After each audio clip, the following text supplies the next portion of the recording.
जी अस्सलाम वालेकुम प्यारे दोस्तों। आज की इस वीडियो में जिस बात का मैं जिक्र करने जा रहा हूँ वो है आर्टिकलो 10 ये 10 आर्टिकल जो है ये क्या है, ये मैं आपको बताऊंगा। और ये कौन कौन से इदारों में ये जो है ये लागू होता है खास तौर पे। देखिए, बात यह है कि सबसे पहले हम जिक्र करेंगे प्रेफेतूरा का। जो प्रेफेतूरा है वो आपको आर्टिकलो 10 यानी प्रेवीजो वो आपको एक भेजते हैं कम्युनिकेशन, जो कि रिजेक्शन की होती है। ठीक है जी, यानी कोई भी फ्लूसी का मामला है उसमें भी आपको रिजेक्शन के लिए वो प्रेवीजो भेजेंगे।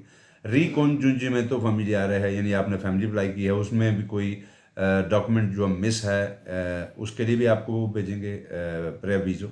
और उसके अलावा जो चितादिनांसा है, यानी आपने जो फैमिली अपनी जो अप्लाई की है, नेशनलिटी अप्लाई की है, उसके लिए भी आपको वो कम्युनिकेशन भेजते हैं प्रेवीजो दी रिजेक्टो, यानी आपको एक वार्निंग देते हैं रिजेक्शन की कि जी आपका ये जो मामला है, ये जो आपकी आपने जो अप्लाई किया हुआ है, कोई भी फाइल आपने सबमिट की है चिता दिनांसा की और फ्लूसी की, या आपने रिकॉन्जुंजिमेंटो फैमिलियारे की, उसमें कोई भी या इमिग्रेशन की, ठीक है, जब इमिग्रेशन होती है वो सनातोरी की, तो वो आपको प्रेवीजो भेज देंगे जी आपके पास 10 दिन का टाइम है। 10 दिन के अंदर अंदर आपने वहाँ पे कोई ना कोई कम्युनिकेशन करनी है। जो डॉक्यूमेंट मिस हैं वो भी आपको उन्होंने मेंशन किए होंगे उसमें, आपने वो देने हैं।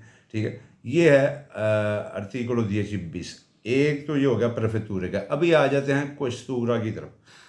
क्वेस्तूरा की तरफ से आपको जब भी आपने अपनी सोजोर्नो रिन्यूअल कराने के लिए दी होती है, उसमें अगर आपकी जो कार्ता दी सोजोर्नो है वो उसके लिए जो रिक्वायरमेंट्स हैं वो आपने पूरी नहीं की, वो फिर भी आपको वो प्रेवीजो देंगे, प्रेवीजो दी रिजेक्टो della domanda, यानी आपको वार्निंग देंगे कि जी इस वजह से जो है वो नहीं हो सकता। अच्छा, उसके अलावा फिर वो अगर आपकी सोजोर्नो, अगर आपने सुबॉर्डिनातो अप्लाई की है या कोई और किसी किस्म की भी सोजोर्नो है, उसमें अगर कोई रिक्वायरमेंट्स जो हैं वो पूरी नहीं है, या किसी किस्म का भी कोई सोशल जो डेंजर है उसकी वजह से आपकी वो सोजोर्नो रिजेक्ट कर रहे हैं, तो आपको पहले सबसे पहले जो है वो ये प्रेवीजो का लेटर जो है वो कानूनी हक है वो आपको मिलेगा। अच्छा, वो मिलने के बाद आपके पास 10 दिन का टाइम है। वो प्रेफेतूरे का भी यही प्रोसीजर है, और उसके बाद ये जो क्वेस्तूरे का है, क्वेस्तूरे में वो आपको टाइम देते हैं जिस दिन से आपको रिसीव हो जाए। रिसीव होने के बाद वो जो टाइम है उसके अंदर अंदर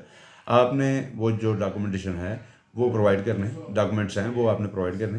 वो आप बजाते खुद भी कर सकते हैं, आप किसी स्टूडियो, लीगल स्टूडियो के ज़रिए, यानी किसी लॉयर के ज़रिए भी उसे आप सबमिट करके अपनी वो इन्फॉर्मेशन ले सकते हैं। और आपका जो है कोई भी रिजेक्शन से पहले उन्होंने आपको ये लेटर देना है। मेरा काम था ये आपको तफसील से ये सारा ये जो प्रोसीजर है ख़ासतौर पर आर्टिकलो 10 वो समझा देना। उम्मीद करता हूँ आपको ये वीडियो पसंद आएगी। अपने दोस्तों के साथ और अपने जो आपके जानने वाले हैं उनके साथ ये इन्फॉर्मेशन भी शेयर कीजिए। अस्सलाम वालेकुम, अपना ख्याल रखिएगा। अल्लाह हाफ़िज़। पाकिस्तान जिंदाबाद।